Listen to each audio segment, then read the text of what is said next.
Assalamu alaikum. Today I will tell you a story about our first prophet Hazrat Adam alayhi salam.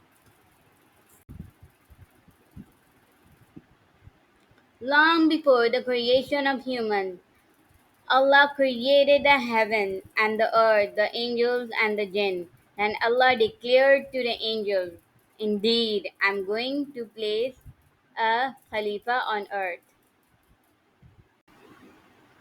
The angels who always obeyed Allah humbly asked, "Will you place in it one who will cause corruption and shed blood, while we glorify you and obey you?"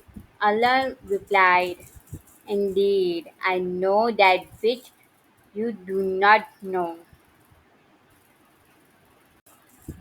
Allah created Adam alayhi salam from clay soil of different colors and textures from all parts of earth, representing the diversity of humankind.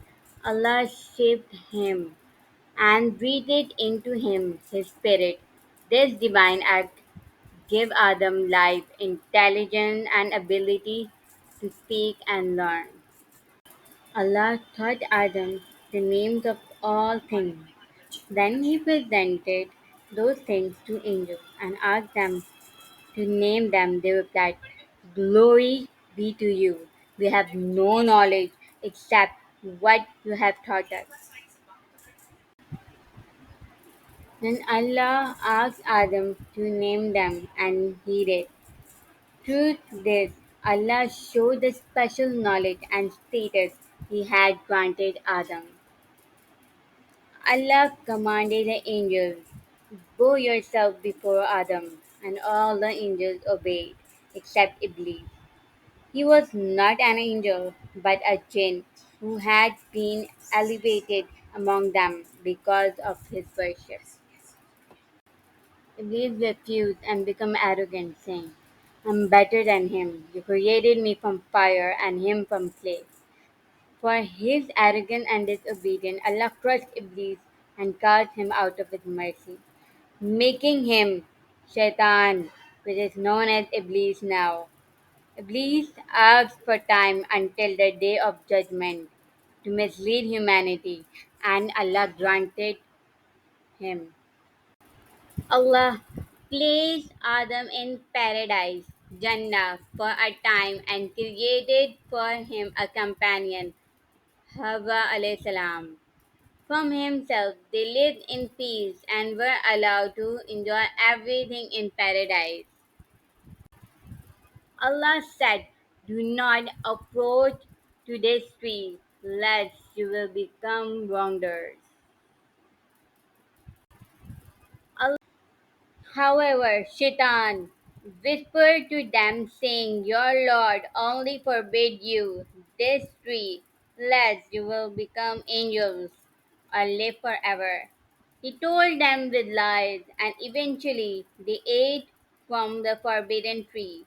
As soon as they did, the clothing of light vanished, and they became aware of their nakedness. They were filled with regret and said, "Our Lord, we have wronged ourselves. If you do not forgive us and have mercy on us, we will surely be among the losers." Allah, in His infinite mercy, forgave them, but decreed that they must leave paradise and live on earth. Thus began the life of humanity on earth. Adam and Hawa descended to earth where they began the human race. Adam became the first prophet, guiding his children to worship Allah alone. Allah taught Adam how to grow food, live on earth, and guide his descendants. Among his children were Habil and Kabil. A tragic event occurred when Kabil killed Habil out of jealousy, the first murder in human history. Adam was deeply sad but continued his mission. According to Islamic tradition, Adam lived for around 1,000 years. Before his death, he advised his children to follow Allah's guidance and remain obedient.